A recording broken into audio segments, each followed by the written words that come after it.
Como você vê essa polarização entre Lula e Bolsonaro?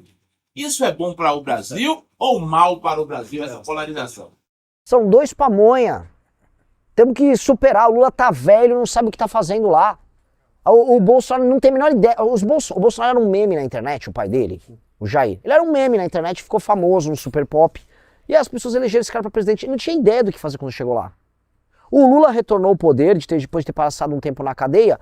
E aí, qual era o plano? Ah, vou picanha. Não tinha plano nenhum. O Brasil tem um potencial gigantesco de ser uma das maiores nações do mundo. A gente fica discutindo dois bobos. Já passou o tempo do Lula. Isso se ele teve um tempo. Minha geração perdeu tudo por conta do Lula. Apartamento tá caro, ninguém consegue comprar nada. Viver no Brasil tá difícil. E os Bolsonaro não tem nada a propor. O bolsonarismo é um culto à personalidade deles. Fica cultuando, viva o capitão, mito, bandeira do Brasil. Para! A gente tem que trabalhar muito, porque a gente tem que crescer para ser uma das maiores nações do mundo. O mundo espera muito do Brasil, ou o mundo vai tomar o Brasil. Eu vou dar esse recado. O Flávio tá lá babando o Trump. Ele foi lá para os Estados Unidos tirar fotinho com o Trump, como se o Trump fosse tipo um deus.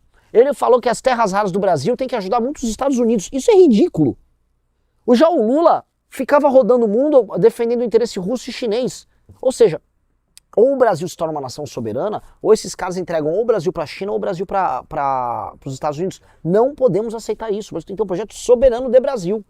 E eu vou derrotar esses dois babão. Se me colocou no segundo turno com um ou com o outro, não vai sobrar nada do cara. Sou mais inteligente, meu grupo é melhor, sou honesto, eu vou derrotar esses caras. Vamos lá, eu vou separar em umas 4, 5 partes. Parte número 1 da economia. O Brasil está quebrando.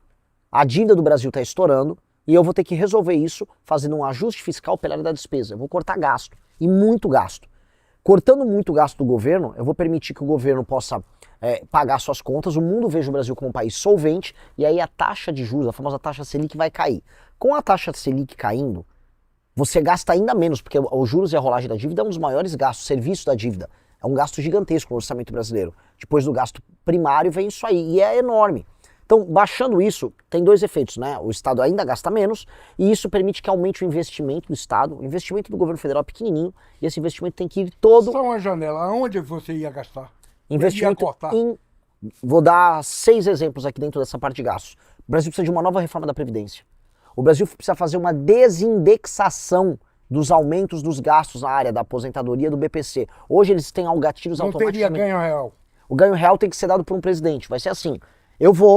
A economia cresceu no meu segundo ano de mandato, terceiro ano de mandato. Beleza, eu posso oferecer um ganho real no final daquele ano. Agora, aquilo não pode ser dado por um gatilho automático com o aumento do salário mínimo. Hoje, com o aumento do salário mínimo, aumenta todas as despesas. Aí o que acontece? Isso vira inflação, isso vira depreciação do poder de compra. Aí eu até aumento o valor de um salário, ou o valor de uma aposentadoria, mas os produtos vão ficar mais caros. Aí não adianta nada. Esse é o problema. As pessoas estão vendo uma ilusão. Com o ganho, com essa correção, e me diminuindo os juros, diminuindo a pressão inflacionária, o que eu acabo gerando é, o dinheiro que a pessoa recebe vai valer mais, porque o produto não vai encarecer tanto e você não vai ter tantos juros para pegar dinheiro. Hoje, do jeito que tá, não, você vai ter um ganho real. Você não vai ter um ganho real nenhum, se o dinheiro não tá valendo. As pessoas percebem que mesmo trabalhando tá difícil comprar um celular, tá difícil comprar comida, tá difícil comprar um carro. Por quê? Porque o nosso dinheiro vale nada. Isso, nos Estados Unidos o termo que eles dão é affordability, é a sua capacidade de comprar as coisas com o salário que você tem. Hoje a nossa capacidade de comprar coisas diminuiu, porque o Estado gasta demais e a economia entra num quadro de descontrole. Então não adianta eu ficar iludindo as pessoas. Tem ganho real? Não tem, porque a pessoa está perdendo dinheiro do outro lado. Hoje não dá para comprar nada. Isso gera uma pressão muito grande, essa ineficiência, na área da oferta. Produzir no Brasil se torna impossível e com uma produção fraca, o que acontece? Os produtos ficam caros, né? É uma questão de oferta e demanda. Então isso precisa ser resolvido já. Outro elemento que eu preciso resolver, corte de subsídios de grandes empresários. Tem muito empresário gigantesco que vive de subsídio. Vou cortar. Vamos diminuir muito. Privilégios no alto funcionalismo. Vou cortar. Reformas internas com carreiras na área do alto funcionalismo do governo federal. Vou cortar. Desvinculação de determinadas áreas, especialmente educação e saúde, para governo federal, estaduais e municipais. Isso libera espaço para investimento. Mesma coisa. Aí eu aumento o investimento. E aí eu vou investir no quê? Infraestrutura. Desesperadamente. Estrada e energia. Para a energia elétrica baixar, para a produção ser mais barata, para a logística ser mais barata, para você circular pessoas e mercadorias de maneira mais rápida e mais barata. Isto o governo federal precisa fazer já. E a segunda coisa, que é um projeto, que é um sonho nosso, é desfavorizar o Brasil. Tem um gigantesco plano de desfavelização do Brasil, que nação séria não tem favela. Então esses são os planos para tornar o Brasil um país sério. Aí do ponto de vista econômico a gente tem mais umas dádivas. Porque se eu ando com uma reforma de competitividade, ou seja, leis trabalhistas muito flexíveis, facilitar a abertura e o fechamento de empresas, todo o nosso código tributário ser funcional, hoje ele não é, ele é um inferno, para que você consiga ter um gasto com contabilidade pequenininho. Ao fazer todas essas coisas, eu vou permitir que abrir e fechar empresas seja rápido, que você aumente o investimento em novos negócios no Brasil, gere emprego, com o juro mais barato todo mundo toma mais risco e o Brasil cresce economicamente. Essa é a receita que qualquer país sério faz, só que a gente não faz. A gente no Brasil tem medo de fazer essa receita. A gente no Brasil está sempre tendo que conciliar com o lado improdutivo do Brasil. O lado produtivo do Brasil tem que vencer. Ou seja, a pessoa que está trabalhando e produzindo, está nos assistindo, a pessoa que é um entregador, uma mulher que trabalha em casa fazendo bolo para vender, todo mundo, o do pequeno empresário ao trabalhador, esse lado tem que vencer. Esse lado está sempre perdendo para o político malandro, para o político corrupto, para o banqueiro corrupto, para a pessoa que não quer fazer, que hoje tem uns encostados, o cara que não quer fazer nada, homem marmanjo de 25 anos, quer receber Bolsa Família e ficar em casa. Eu tenho eu tô lado do produtivo. E vou fazer o improdutivo trabalhar. Esse é o jogo. Eu não quero obter aquela maioria gigantesca a todo custo. Então eu não vou lotear os ministérios do governo nosso simplesmente para obter a qualquer custo essa maioria. Não, eu vou passar os meus projetos caso a caso. Então tem uma reforma fiscal, eu vou obter a maioria para reforma fiscal. Vou compor governo com alguns partidos mediante indicação de pessoas boas. E eu não estou aqui pagando de, eu sou o antissistema, que não se governa sozinho. Eu vou governar em cima do projeto que venceu nas urnas. Se o meu projeto é o que venceu nas urnas, eu vou convidar os partidos para ajudar a tocar o meu projeto que venceu nas urnas. Ponto. É isso. Então, o PSD do Kassab, que tem muita presença aqui no Nordeste, quer tocar meus projetos de industrializar o Nordeste comigo aqui? Vamos tocar o meu projeto, que é o que ganhou. Venham fazer parte, venham ter um lucro político, não um lucro financeiro, né? E passar os projetos caso a caso. Você falou, por exemplo, da bancada do agro. A bancada do agro, interessa a eles a minha parte de investimento em infraestrutura? Muito, porque eles precisam escoar a produção da agricultura. Vou convencer eles a votar comigo nessa agenda. Interessa no agro, por exemplo, uma matéria que é muito importante, por exemplo, aqui no sul da Bahia, que é paz no campo, a questão fundiária está resolvida, você acabar com essa, vamos colocar, com essa insegurança? Sim, vamos trabalhar junto. Olha, certas bancadas de centro, vamos colocar aí, interessam eles a lei de responsabilidade gerencial que nós temos? Sim, vamos conversar com eles, vamos projetar. Caso a caso, vamos fazer as maiorias. E do ponto de vista, vamos dizer, do combate ao crime organizado, que acho que é uma pauta nacional, eu espero não encontrar oposição nem à esquerda. Até porque o governo Lula, sejamos honestos, o Kim Kataguiri, que é nosso deputado federal, ele colocou para pautar um projeto de aumento de penas para roubo, furto e receptação. Até o PT votou a favor. E o PT sempre votou contra a matéria de aumento de pena. O PT falou, não, vamos votar a favor aí, não vamos arrumar confusão. O brasileiro está tão cansado do crime organizado que, em matéria de segurança, tirando o PSOL, eu acho que eu não vou encontrar grandes problemas. E ainda mais se eu ganhei a eleição, porque significa que esse discurso venceu nas urnas. Mas não há uma chamamos de simbiose perfeita entre esses políticos que você vai buscar fazer maiorias pontuais e, por exemplo, né, a que eu chamo de simbiose perfeita entre essa política e o que você está colocando aí. E o crime, você diz? Sim. Alguns casos sim, outros não. A gente está vindo no Rio de Janeiro. Mas vou dar um exemplo. O Rio de Janeiro, eu vou ter que meter uma intervenção federal lá. Porque o Rio de Janeiro não é só, vamos dizer, o Comando Vermelho, que faz uma ocupação territorial. O Rio de Janeiro, você está falando de envolvimento da alta política, envolvendo a Alerj, o governo, parte do judiciário, com facções criminosas e grandes escândalos como o do Banco Master. Aí eu não preciso nem do Congresso, eu preciso da Polícia Federal, eu preciso da ABIN, eu preciso do COAF, eu preciso de um Ministério da Justiça muito atuante, pegando eles. E se o governador mexer uma vírgula, intervenção federal no Rio de Janeiro. O Rio de Janeiro está em estado de intervenção federal. A política toda está corrompida. A política do Rio de Janeiro tem uma mistura de miliciano, de tráfico de drogas, escândalo de INSS, escândalo de Banco Master, fora os escândalos próprios acontecendo tudo ao mesmo tempo. Pegaram ontem alguma operação na casa do ex-governador Cláudio Castro. Vocês viram o apartamento dele em Ipanema? Apartamento que na prática é avaliado por mais de 40 milhões de reais. Onde ele arrumou esse dinheiro? É óbvio que não foi com o salário de governador. Então é óbvio que você tem um descalabro. A beleza desse tipo de escândalo é que eu não preciso passar muitos projetos. Eu tenho que botar a PF para funcionar. E ainda vou falar mais uma aqui, tá? Jogar aqui em primeira mão aqui para vocês, tá?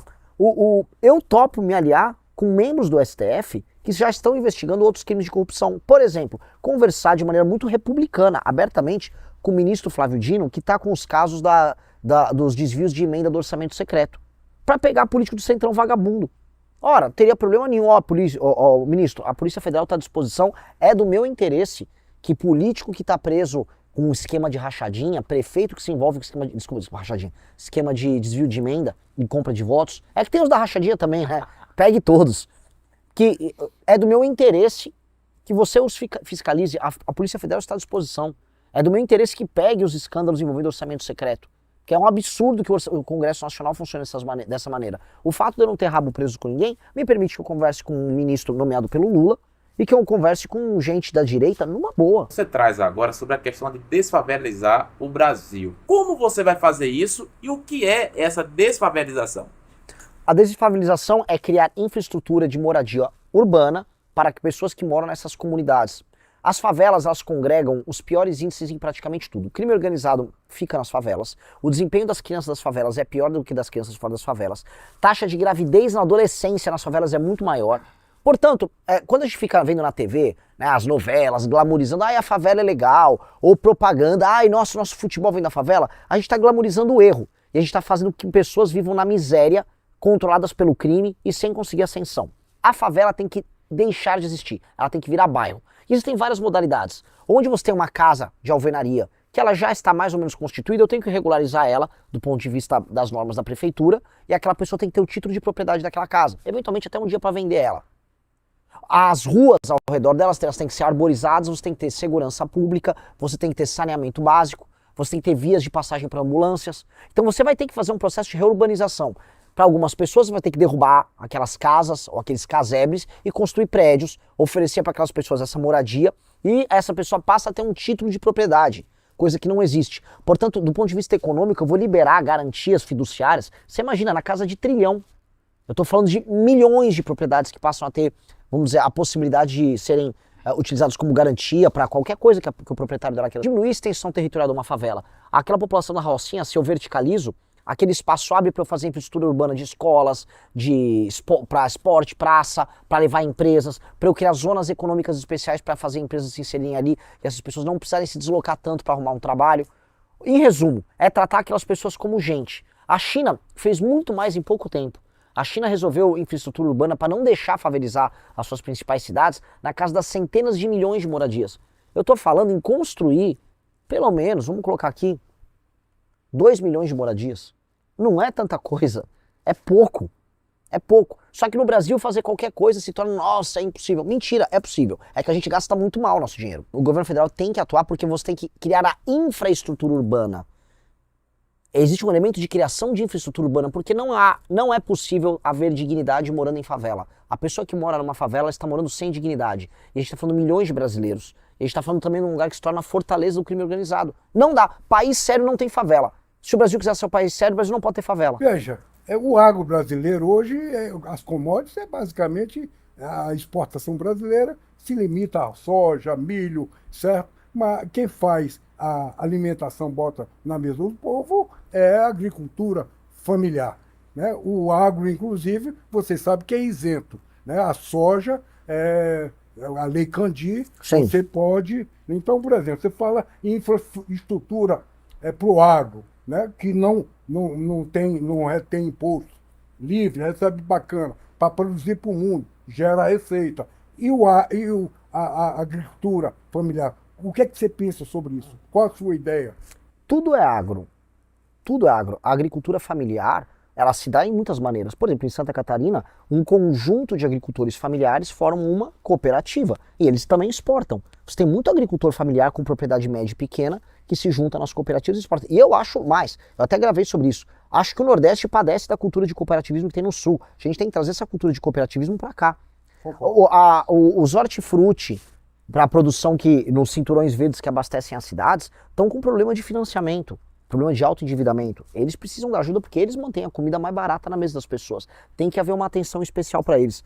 Mas, veja, o grande agro, o agroexportador, por mais que não haja, vamos dizer, a captação dos impostos referentes à produção deles, Dado que é uma política que o mundo todo faz, todo mundo que é agroexportador, você não cobra o valor do imposto referente à E a exportação. agricultura no mundo tem subsídio, hein? Sim, e a do Brasil é pequena quando comparado com os dos concorrentes, tá? O subsídio que a gente tem para o agricultor de exportação brasileira é pequeno perto dos demais. Só que, vai ver as cidades. Como o agro ele gera uma cadeia produtiva, ainda que primária, mas rica, as cidades em que o agro avança, elas se desenvolvem. O oeste da Bahia é um exemplo disso. A região que mais cresce na Bahia é uma região com agro. Mesmo não ficando com as divisas de impostos disso, o valor das exportações acaba ficando ali do ponto de vista da receita do produtor. Isso distribui para uma cadeia que envolve serviços, envolve pessoas contratadas, tecnologia, e essas cidades se desenvolvem. O centro-oeste inteiro foi isso. Então é bom. O que a gente tem que fazer? Eu vi isso acontecer, por exemplo, no Maranhão, e eu acho que este é o passo que a gente precisa dar. Nós precisamos nos encaminhar para a agroindústria. A China e os Estados Unidos são países de agroindústria. Então, ou seja, qual é o ciclo completo da soja? Eu tenho que fazer a soja virar ração, a ração tem que ir para o porco, a ração tem que ir para o frango, eu tenho que fazer aqui o porco congelado, o frango congelado, eu tenho que fazer a salsicha para vender para o alemão. Eu tenho que produzir marcas de proteína que eu exporte para outras nações com um valor agregado já. Hoje a gente vende o farelo, a gente não vende nem o farelo, a gente vende a soja bruta, que vai virar farelo, que vai virar ração. Pô, vamos escalar essa cadeia. A gente ainda não conseguiu escalar a cadeia, porque o produto, vamos dizer... O produtor vai ganhar menos, é isso que eu estou dizendo, porque ele ele tem um maior valor agregado em dólar. Mas o produtor tem que ser dono da cadeia junto, o produtor tem que reinvestir o valor dele, e o Estado tem que chamar ele para investir junto nas outras etapas da cadeia. Uma coisa incrível que eu vi, tem a Empasa, elas estão no Mato Grosso, estão também no Maranhão. A Empasa, ela pega a produção de milho e eles fazem esse milho virar biocombustível. Esse tipo de ganho na cadeia é muito bom, é bom para o produtor, é bom para o produtor que se torna empresário. A industrialização em São Paulo, em grande medida, aconteceu com o cafeicultor, que começou a acumular recursos, e aí ele entrou na atividade industrial. A gente tem que fazer o produtor brasileiro entrar nas outras etapas, e a gente tem que ajudar ele a entrar nas outras etapas. Hoje o custo do Brasil é muito grande para muitas áreas. Então, fazer o produtor conseguir essa etapa é usar o capital acumulado por ele a favor do Brasil. E a gente precisa fazer esse salto em todas as áreas. Café, aqui no sul da Bahia, eu tô falando muito. Não. Aí ele ia me interromper, eu falei, calma, que eu adoro esses assuntos. Café. Pô, tem café de altíssima qualidade. Minha prima, uma das melhores produtoras do Brasil, produz lá em Vitória da Conquista. O que a gente precisa ter? Uma agroindústria voltada para o café. A Alemanha, não tem um pé de café na Alemanha, tem mais lucro com café do que o Brasil. Como é que pode? Por quê? Porque eles sobem a cadeia, a gente não sobe. Pô, imagina quanto que a Nestlé fatura com a Nespresso, vendendo cápsula de café caríssima, com a máquina, com o ritualzinho, com a xícara, tudo bonito. Você compra o serviço, você compra a marca. No Brasil você vende o grão bruto. Não pode! A gente tem que subir, a gente tem que agregar o valor. E isso vira emprego de qualidade.